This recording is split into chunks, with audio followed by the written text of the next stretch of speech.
家好，歡迎再次嚟到為神州禱告2分鐘。今日我揀選咗喺神州裏面一個少數民族，我哋為佢哋守望。咁有一位維族嘅青年喺年幼嘅時候見到媽媽堅毅嘅信心，亦都成為咗基督徒。雖然爸爸反對，佢哋卻喺屋企裏邊係有聚會，同少數嘅信徒一齊成長。後來佢去到中國南方升學，仲未夠膽透露自己嘅信仰。不過佢堅定嘅表示，佢會持守媽媽傳俾佢嘅信心嘅。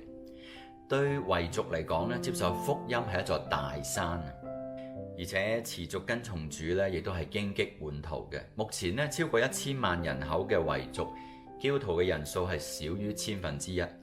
早喺1906年中國內地會嘅宣教士胡俊傑，佢喺迪化建立咗據點。工作嘅團隊仲包括幾位受過高等教育同埋醫學訓練嘅宣教士。但係規模最大、影響最深嘅，應該要算係喺當時人口聚集最多嘅綠洲做帶領嘅一班嘅瑞典嘅團隊啊！我哋一齊低頭為維族嚟到禱告啊！主要我哋為到前人同埋現今所播下嘅福音種子嚟到去禱告，求神你都看顧維族人，你讓佢哋能夠有機會聽到福音，更加你加力量當地嘅信徒，佢哋能夠靠着主站立得穩。